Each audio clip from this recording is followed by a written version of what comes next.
You're welcome to Beyond Me podcast with Ben Peletu. You know how we do it on every edition on Beyond Me podcast. Beyond Me podcast is all about politics, business, entrepreneur generally, and talking about religious as well. But on today's edition, I'm having a great man on today's show, a politician par excellence, a businessman to the core. I'm talking about Honorable Bade Falade. Honorable Bade Falade is a former House of Representative at Abuja in the year 2007. And he represented Egbedore Ejigbo Federal Constituency at the 6th Assembly. You're welcome on the show, sir. Thank you very much. Yeah, how has been everything, sir? We thank God. We welcome you to Beyond Me podcast. This podcast are actually meant for politicians to come and hear their opinion on the state, how the state is running, the federal government, how they are running the affair of the state generally. So today we are bringing you to come and hear your own opinion of what is happening in Nigeria generally and Osun State in particular, where you belong, sir. And if I may ask, we want to know you more, your antecedent in political affair in Osun State and in Nigeria as a whole, sir. Thank you very much. My name is Falade Ajibade Michael. I come from Ejigbo, in Ejigbo local government area of Osun State. I had my early primary education at Okemoyo Baptist Day School, Okemoyo Ejigbo. Okay. That was between 1970 and 1975.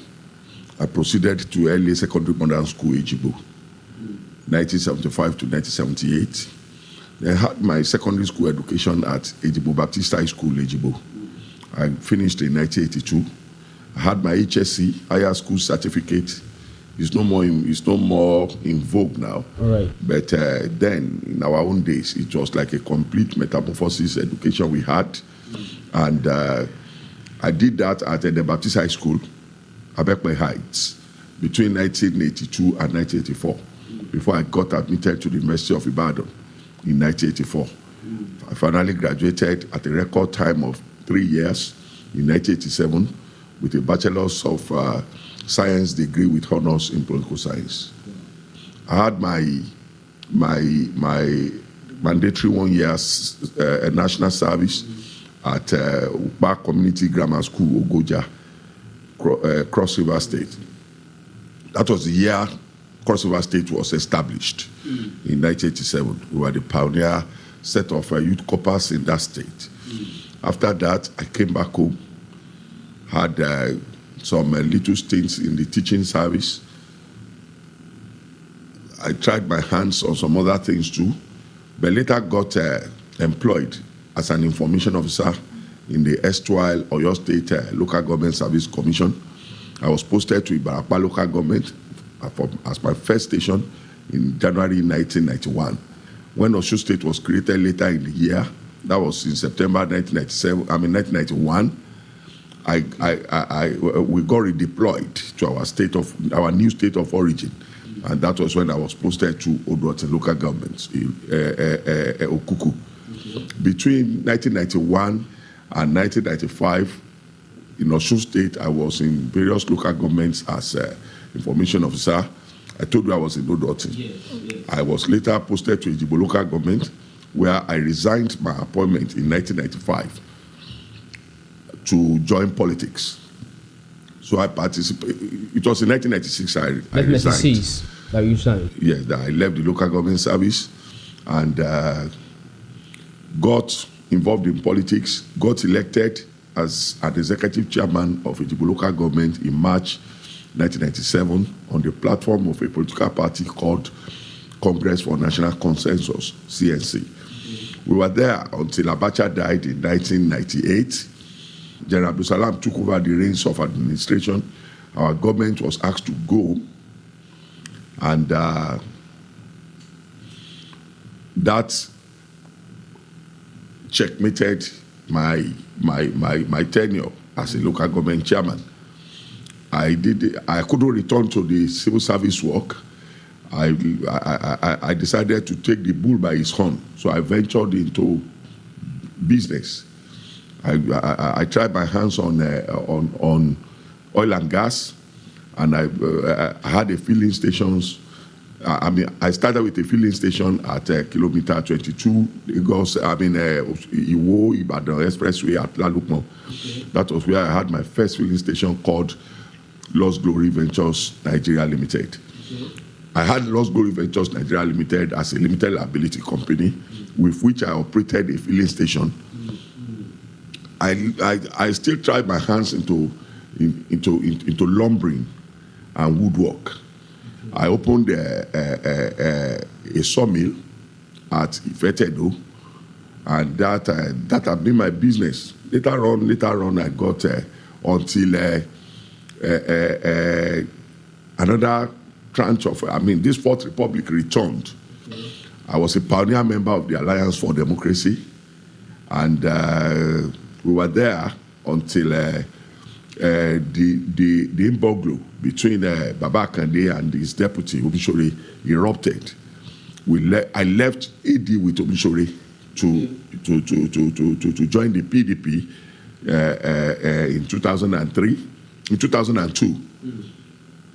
And while I joined PDP, I wanted to go to the House of Senate. But, the arrangement in AD then was that candidates, aspirants were made to express their interest. I expressed to go to the Senate. I collected form to go to the Senate, and we were screened. And I was later asked to go to the House of Representatives. In fact, I was the Alliance for Democracy candidate for the federal constituency in 1999. But for some obvious political logistic reasons, I couldn't pick up the ticket. And that was how that one went. On getting to PDP in 2003, I still wanted my aspiration to be established in. So, for going to the Senate. And alongside Senator Olasunkanmi and Akinroye, we contested the primaries, and eventually Senator Olasunkanmi won. And I later got appointed as the director of organization for the campaign of Governor Ilola. I was the director of organization for Ilola campaign in 2003. When he eventually won, he later appointed me as the chairman board of directors of Osun State Water Corporation. That was in 2003.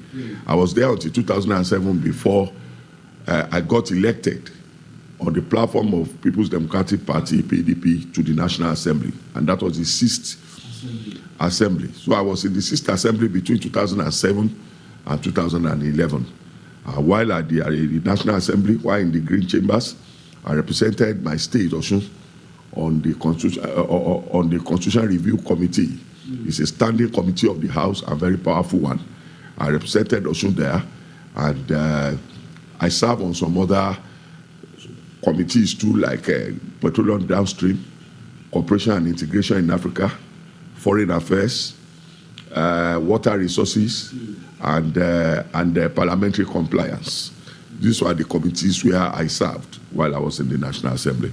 All right, thank you. Thank you very much for that biography that you just dish out to us. And talking about your work, moving from civil service to the politics, what motivated you, sir?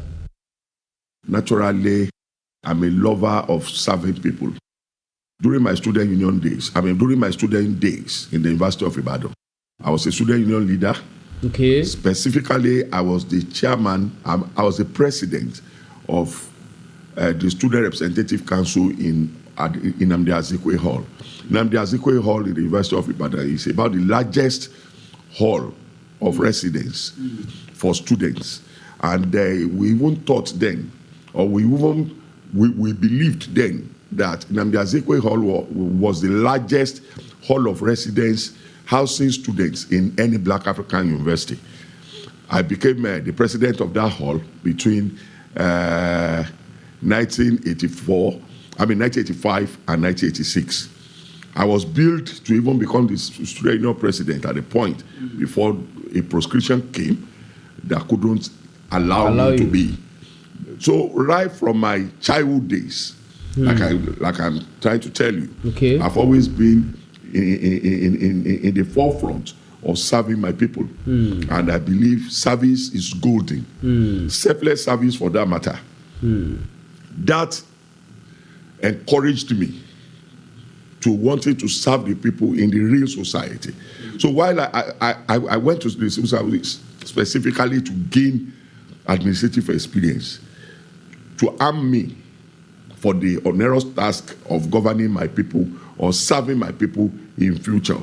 And thank God, and that was why I didn't stay long.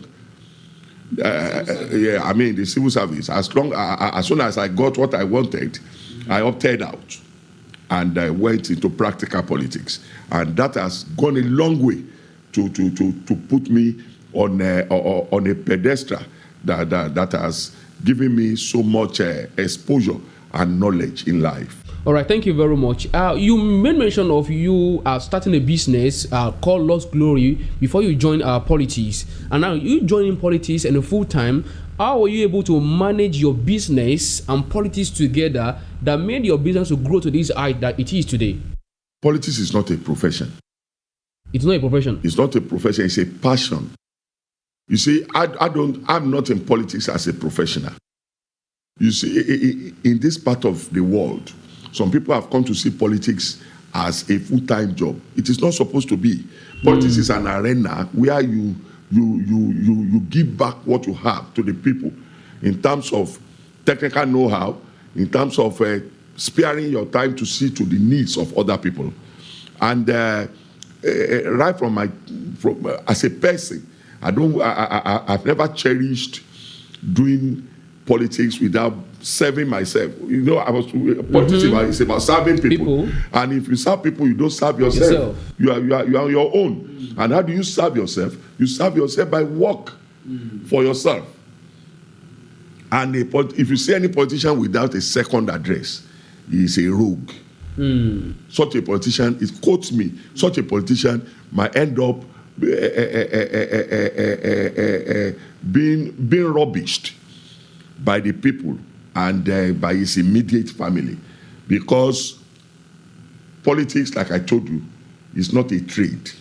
It should not be a business. It should be service. But you know, I will agree with you to an extent, because you are talking from the perception of the Western country. Talking about Nigeria and Africa, we have seen the politics as a way where we can amass wealth for ourselves. Talking about the youth now want to move into politics, want to become leader, they are looking at the juicy offer that they can get from the political powerhouse. Now, you saying that politics is no longer a business, or nobody should see it as a business, don't you think it contradicted the system of governance and the politics we practice in Nigeria? The politicians of the First Republic, specifically Babawolowo, Akitola and others, Fani Kayode and all others, they had second addresses. They were lawyers. They were business. Okay, they had something. Most of them were journalists. They knew where they were coming from. You see, politics later became a jobber's job at a point in time when people began to introduce unnecessary sentiments into governance. People wanting to create job for the boys for no just cause. You see, before you can do well, before you can serve people, you need to serve. You might have served yourself. How do you serve yourself? You serve yourself by dint of hard work. You serve your immediate family by dint of hard work. You don't steal money in the public space to train your children. You don't get what I mean? Yes. Our own parents were farmers who worked out their life to train us. And that was the legacy we inherited. We wouldn't have grown up to become you should understand what I mean. So in this perspective, not only in this part of the world over, politics should not be a full-time job.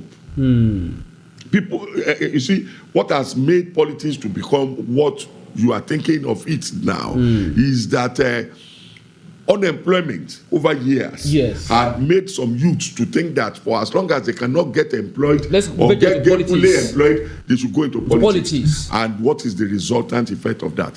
You see, most of them have been used as thugs. Most of them have been overstretched to do those things that ordinarily they wouldn't have done, but because they need to earn a living, you understand what I mean? They need to chop. They can just do anything for the gas, just to satisfy the gas and eat, but giving themselves a bad image after all. All right, thank you very much, Honorable Bade Falade, for that better explanation on that understanding about politics being a business in Nigeria. And let's move into federal government, President Bola Ahmed Tinubu government. Looking at the economy of Nigeria as it is now, would you say President Bola Ahmed Tinubu is performing? Thank you. President Tinubu has been the best thing that has happened to this country at times. How do you mean, sir? Thank you. Before Tinubu came into this government, this country was almost in a comatose. But was on the same platform? Yeah, the same party ruling us? You know, political party is made up of different individuals with different perceptions and ability and capacity to deliver good governance. I'm not here to run down Buhari administration, but I want to tell you that as at the time Tinubu was coming into this, taking over the leadership of this country, this country had been badly balkanized economically into the hands of some few rich individuals who held the country by the jugular, who were doing things that favored them at the detriment of the people. The rich were getting richer and the poor poorer. Look at the greatest business in Nigeria. Before and now, the greatest business in this country, before and now, is oil. The oil business in Nigeria, before Tinubu came, was in the hands of some few magnates who specialized in distribution of finished refined products that were not refined in the country. They are basically importers of this. They don't add any value to it. They go abroad and bring it, and they form themselves into a cabal here. In the process of distribution, they make it so cumbersome that they brought a lot of bottlenecks into the distributive system, so much so that there were incessant cases of fuel scarcity in the country. There were unnecessary hike in the prices of the products beyond human. And above all, the government now introduced this idea of subsidy regime. They told you different landing costs of petroleum products at different times. And some few people can just sit somewhere and decide that this is what the landing cost of petroleum product is without subjecting it to enough transparency. It is they who determines the price. It is they who determines the subsidy. It is they who pay the subsidy. It is they who collect the subsidy at the detriment of the people. Tinubu was the first Nigerian president that watched this kind of an ugly development from the sideline and came and stopped the regime. Let petroleum product be treated like any other product.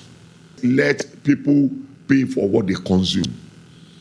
Let what the government gets from this product go back to the people. Today, petroleum product is being sold for less than 1,000 naira. By the time Tinubu came, petroleum product was being sold for like 500 naira.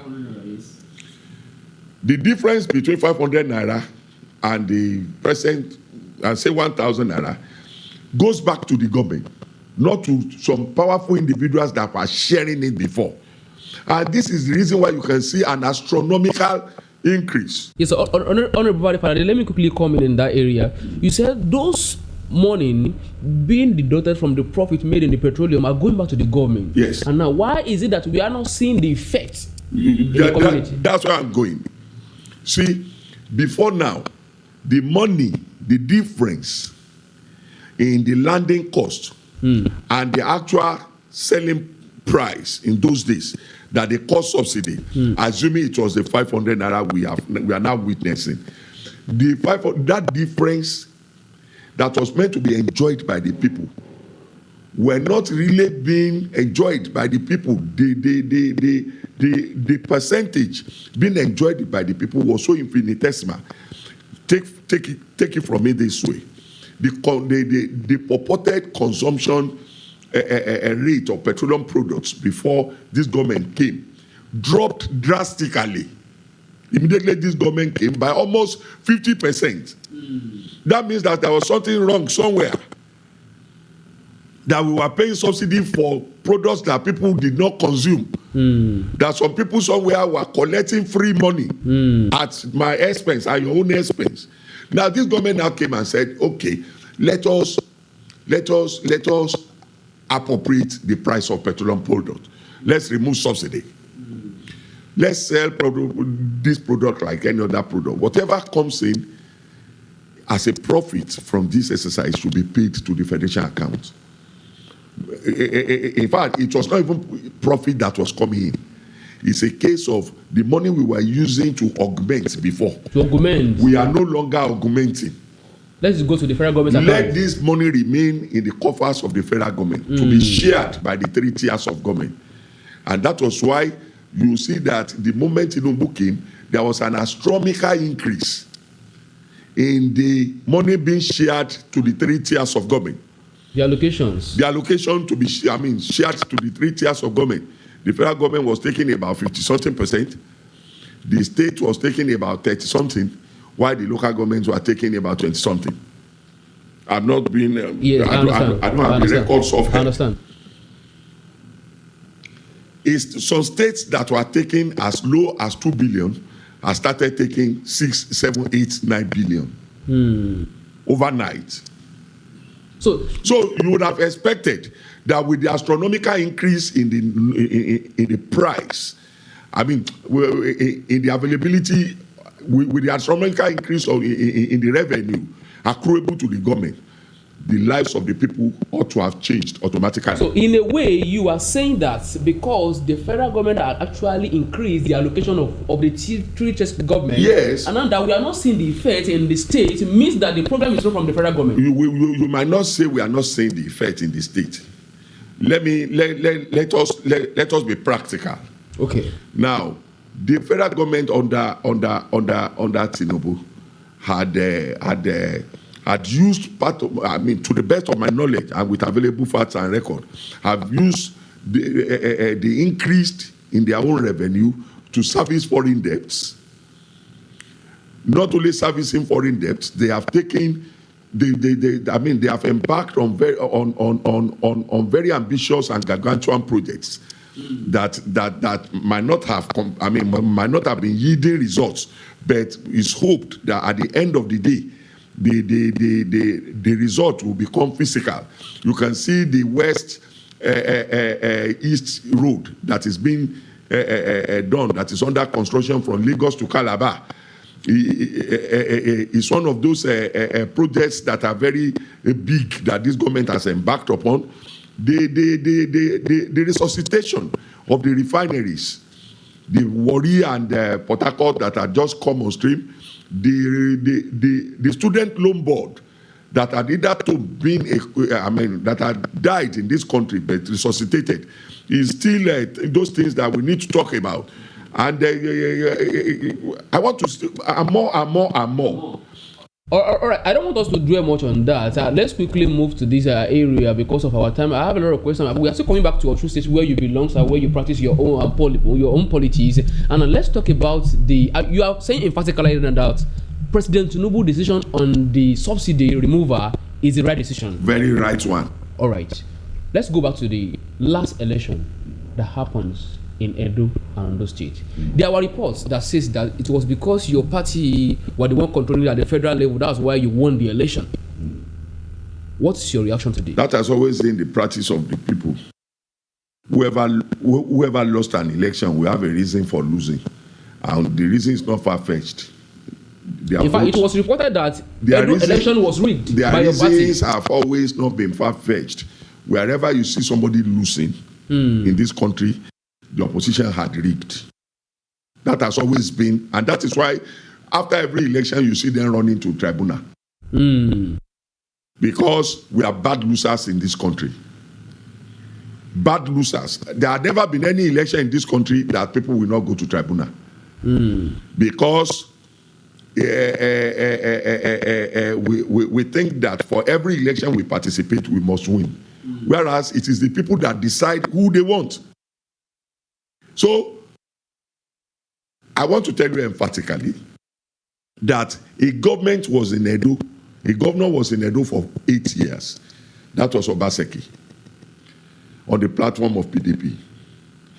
A sitting governor, an incumbent governor, sponsored another candidate for the same election. And mind you, why would they now say it was because APC was at the government, was the government at the center that made them won this particular election? His own second term. His own second term. It was Buhari APC that was in Abuja. He won. Now, it was reported that Buhari supported him. How could the president? So you believe that? Was the report. So are you one of those people who believe that a president at the federal must support a governor in the state before he wins an election? We believe that as a politician, as a government, anything can happen as a politician. But in this case, power belongs to the people, not to Mr. Not to President. the President. Okay. People of Edo cast their votes according to the best of their conscience. So as far as I'm concerned, APC won in Edo because the people of Edo voted APC. APC won in Ondo because the people of Ondo voted APC. So whatever it is, and these are all signals to serving governors. These are all signals to whoever is incumbent. I mean, to do good, to perform, do things that are physical. Not only physical, do things that are beneficial to the people, rather than approximating power, and you embark on cosmetic projects that will not bring good to anybody, and you will think you are working. You might think you are working, but the people will not say, as long as the people are not benefiting, you are on your own. All right, thank you very much for that one. Let me talk about your relationship with Senator Iyola Omishori. There are reports that says that you were loyal to him, and in the recent time, we discovered that the alignment is not actually there. What could actually be the problem, sir? Senator Omishori had always been my friend, and we are still friends. Till to now? We are still friends. Politically? We are still friends. We belong to the same political party. Okay. It's my friend, and it's my oga, and I believe in him. But there was a report that says you are no longer together. We are in the same party and we are together. And people can be in the same party and they don't look to share the same ideology. We are both in the APC, and we are still friends, and I will always be his friend. All right. You as the APC chieftain in Osun State, do you agree that there are issues, there are rancors happening in your political party that will actually debar the party coming back second time in the year 2026? There are no political parties. There are no rancor-free political parties. Political parties where you don't see rancor is not a serious party. And rancors are phenomena. And when it comes, you manage them relatively for them not to spoil your party. So far, I'm one of those people who believe that the rancor in our own party is manageable. And it's not difficult. I mean, it's not bad enough for, disrupting our chances of winning 2026. But it affected your party in the last election. Yes, it might have affected us. But if you had fallen somewhere, you perfect your steps next time and get it better done. So if it had affected us in the past, steps have been taken to ameliorate the condition. Now let's come back to your local government and the federal constituency that you belong, in which Honorable Bamidele Salam is the representative representing the area. How would you rate Honorable Bamidele Salam's work? I can only rate. Every legislator can only be rated by his performance in the plenary and the committee assignments. in the level of, as a legislator can always be assessed by his contributions in plenary and committee assignments and making laws, issue of initiating bills. I've not had much. I don't have much information about activities of Bamdele Salam, Honorable, of recent. But to the best of my knowledge, he is the House Committee Chairman on Public Accounts, okay, which is not a small committee of the House. So far, I don't think that guy is doing badly. So far, I don't think he's doing badly. Okay. All right. Let's come back to the states where you have much interest in. In the last election, we have said it now that some of your party actually left your party to go and vote against your party and voted for the PDP based on some rancor, which you said that you know how to manage it in your party. And coming back to 2026, which is more near to us right now in the Osun state. Now, there are reports that says that Governor Oyetola is no longer coming back. Who would you say, or would you prefer holding the ticket for your party in the next general and the next governorship election? Thank you very much. We are entering the election year gradually. So issue of who becomes a candidate or who becomes who is aspiring. Who do you prefer? Wait, the issue of who aspires becomes a thing of common interest. As APC stands today, former Governor Siaka Oyetola and the present Minister for Marine and Blue Economy has the right of first refusal. When I say right of first refusal, he was the last candidate of the party, and by inference, if he's still interested, the party may consider him before any other person. And so far, we have not got to the stage where the issue of candidature is being determined. We are only approaching to that stage. So I don't want to comment too much on that for now. But the only thing I know is that as a political party, efforts are being geared towards putting the party together for the onerous task of winning the 2026 gubernatorial elections. So whoever your party brings on board, we are winning. You are winning. Yes. How are you sure? How are you sure of this? You see, there is a saying in Yoruba language that when the living are not doing the right thing, the dead are being forced to be remembered. How do you mean, sir? I say they are aye. You get what I mean? I understand you. When the living are not doing the wish of the people, the dead are forced to be remembered. Are you emphatically saying that Governor Adeleke is not performing? He has done abysmally poor. Really? Yes. Going by the quantum of money available to his administration, one would have expected he would do better than what he's doing now. Let us start from the area of education. Okay. This is a state. As at the time Oyetola was going, about 2,500 teachers were employed. Okay. As at the time Oyetola was going, about 2,500 teachers were employed. Immediately Adeleke came, he got then sacked. In the last 2 years, he had not employed anyone to replace them. Thank God we are in Iwo today. Let me be emphatic. Most of the schools in this town don't have teachers, primary and secondary. In the whole of Iwo local government, where they have 22 secondary schools, they have, I think, about 2 or 3 geography teachers. In the whole of Iwo local government. Somebody employed some teachers. You came, you sacked them. You have not employed your own. Let us compare states. In the last 2 years of Seyi Makinde's administration, he had employed over 5,000 teachers. Just last week. Can you compare the education? Yes. Thank you. Thank you. When you want to say you want to allocations are given to states not by largesse. There are some things they consider Oyo State is bigger than Osun State. Definitely. So if Oyo State ends bigger than Osun, that doesn't mean that because Osun is smaller than Oyo State, Osun should not do good. If Seyi Makinde could appoint 5,000 teachers in Oyo State over a period of 2 years, Governor Adeleke too should strive to at least employ 2,500.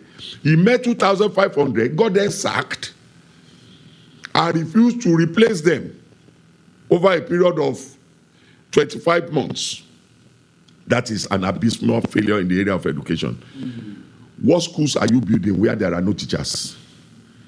If you claim you are renovating schools, what school are you renovating when there are no teachers to teach the children? And you see, I believe that the highest template for measuring the performance of any government in this part of the world, especially in this part of the country, is education. In the area of education, I want to score him low. And thank you. Health. People are fond of overplaying politics with the health of their health requirements of their people. Just like teachers were sacked at the inception of this administration, teachers that were previously appointed by teachers that were appointed by previous government. So health workers too, over close to 1,000, were equally sent packing when this government came, and not till today they have not replaced any one of them. Primary health care is key to any grassroots health delivery in this country, and it is in the area of primary health care that these people are toying with the lives of people. They might have their own stories of achievement in that area, that they have renovated health centers. How can you renovate health centers without health personnel? You cannot renovate health centers without health personnel. Area of works and physical development. Yes. This government has succeeded in building cosmetic projects instead of projects that are meant to benefit the people of this state. What are the projects like? Osogbo is the capital of this state. Yes. And Osogbo is not the only local government in Osun. There are 30 local governments. The greatest achievement of this government, by their calculation, are the numbers of flyovers they have built in Osogbo. Flyover is a cosmetic project. But the past governor, Governor Yotola, also did a flyover. Would you say Governor Yotola was wrong for building that bridge? Thank you. Flyover was not the only project he celebrated. Governor Yotola? That flyover was not the only project Governor Yotola celebrated. Was the flyover necessary, sir? If there is a necessity for any flyover in Osogbo, it is only in Olaiya Junction, where the former governor built one that is apparently necessary for anybody to think of a flyover. The population of Osogbo, we know it. The track, you see, what prompts people into building flyovers is flyovers are built not necessarily for the cosmetic value of it, but to control the volume of traffic. The volume of traffic in Osogbo is far less than what you have in Akure. But wanting to turn Osogbo to a flyover city overnight is gargantuan and cosmetic, and it's not beneficial to the common man of this state. And what I'm saying is this: Adeleke might have chosen to be building those bridges for reason best known to him. But what I'm trying to tell you is that those projects are not beneficial to the people of the state. I'm an Ejigbo man. If someone, the present condition of Ejigbo Iwo Road, the road linking a 38-kilometer road linking Ejigbo and Iwo, the present condition of Osogbo Iwo Road, about 46-kilometer road linking Osogbo with Iwo, the present condition of Iwo Ife Oden Road, where food items have been brought. The present condition of Iliogbo Bengen Road and Iwo Ikiri Road are all in bad state of repairs. So if anyone who comes from all these areas seeing bridges being built in Osogbo, he will not applaud it. He will not be against it for as long as the government of the day decides to come and do something for him too alongside. But when you abandon the major roads for cosmetic flyovers that are avoidable, I mean that could be avoidable. But there are other major roads in Osogbo and other areas that the Governor is working on. You don't build road for cosmetic reasons. You don't build road because you want to turn a village into a city overnight. So you are saying the road dualization is not necessary. Let me. I'm coming. Okay. You see, a dualization project had been carried out in Ede. Ask me, instead of sinking that much money in Ede local government, Ede North and South, just 2 local governments, that quantum of money, a commonwealth of people of 30 local governments being sunk for sentimental reasons in 2 local governments because the governor is from there. And at the detriment of other people is condemnable. And apart from that, the dualization project for Ede is not economically required. How? Because the quantum of traffic in Ede does not call for it.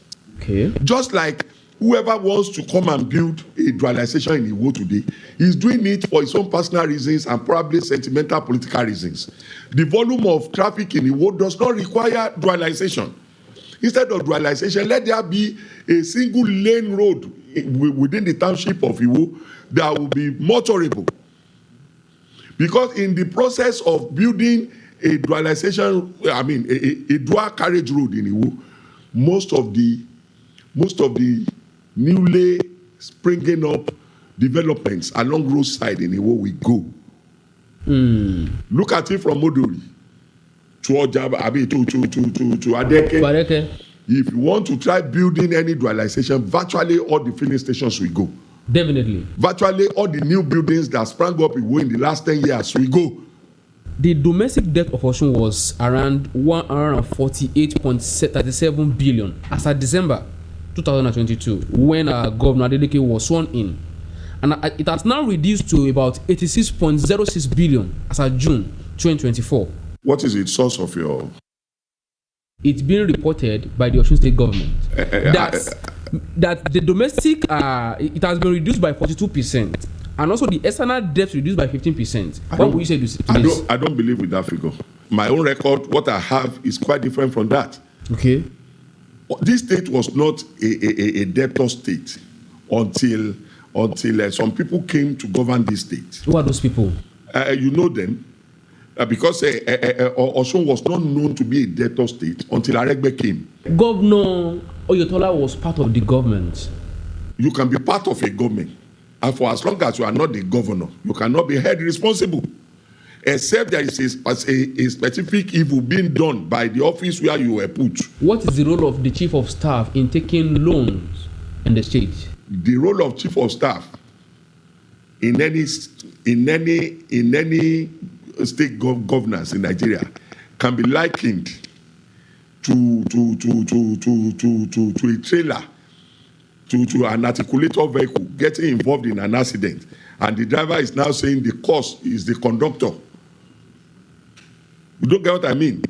The role of a chief of staff is not even up to the role of a conductor in a Molue bus. So in an event of an accident, the driver of a Molue must be ready to own up and take full responsibility for anything that is involved in the accident. So let no one pass any buck. You are the governor elected by the people. You are the one being given the mandate. You appointed the chief of staff. You should be ready to take responsibility for any misdemeanor of your administration. All right. Thank you very much. So you are saying that the report I read up now is not that true? I'm not too sure. I'm not too sure. That the debt has not been reduced. I am not too sure. But Adeleke paid gratitude to the gratuity rather. Every government retirees. Yes, every government come to pay gratuity. And the report says that government is a continuum. Okay. In fact, it was Oyetola's government that had paid the largest gratuity, comparing the fund on ground, the percentage of the available funds, and the one that was used to service gratuities. Consistently, the government of Oyetola was paying gratuity. So there was no way Adeleke government that came after him can abandon it. Thank God, fuel subsidy have brought in so much money to us. For Adeleke. So when the money is being there, what stops any administration that comes in from payment? And see, payment of salaries and gratuities should not be seen as an achievement of any governor. It's a statutory right of the people. When you are employed and you work, you get paid. So if somebody says, because he's paying your salary, he wants to see it as an achievement, no, it is not. And for any governor to have come and pay any civil servant, underpaid any civil servant, it is not only undesirable, but rather it was criminal. Unfortunately, those people that were not paying the people, I mean, the workers, their dues then, are now going about grandstanding that they are this, they are that. Let me tell you, statutory payments, even when you are making appropriation, when you are making laws, when you are planning a budget, for every appropriation that is signed into law, there are some payments that are called statutory payments. Statutory payments are payments that you cannot do without paying, and it includes salaries and emoluments. So if any governor now comes up and say because he's paying salary regularly and emolument is an achievement, it's not an achievement. All right, moving forward, I'm going into the next governorship election in Osun State coming 2026. Yeah. And now we said earlier that we are not sure, you are not sure if our governor Oyetola will be coming back. And let's say that he is not coming back. And between our report that says that Prince Odosun Babayemi, and a man from Ikiri, that is the former commissioner for finance. That's Bami did something, that both of them could actually be a candidate for APC next year election. Between these two, Oyebamiji, commissioner for finance, between Oyebamiji and Prince Dr. Babayemi, who would you prefer? Two of them are my friends and they are capable. You move from PDP to APC, and there was a report that says that it was because you cross-carpeted, that was what affected your past ambition in PDP and APC. What will you say to this? Cross-carpeted when? From PDP to APC. That's why you were unable to move on with some of the ambitions, some of the offices that you want to attain in the political realm. Life is subjected to ups and downs. Definitely, sir. And when a rain is falling and it has not stopped, you cannot compare it with that of yesterday. For as long as we are alive and we are still politically agile, let us leave everything to God. Under SDP, when you stepped down for Adeleke, when he contested for the senatorial, Osun West senatorial district, you stepped down. What was the reward? Did they reward you, sir? The reward then was that we won. The reward then was for the PDP then that we won as a political party. And that is even much more beneficial than any individual reward. Individually, there was no room for any reward. For as long as you have given up a ticket, what reward do you expect than for you to support that candidate and let him win and let the reward be general? And what is the general reward? That the party won. And remember, it was that same election that catapulted Adeleke to the Senate, that made him known and that later brought him to limelight as Osun State Governor today. Thank you very much, Honorable Bade Falade, for this wonderful moment on Beyond Me podcast. But before we go, I wanted to say one or two things and advice to the youth outside here today. The only thing I have to tell Nigerian youth is for them to make their hands to work. They should let their hands work. I've always been unhappy with school curriculums in Nigeria. We have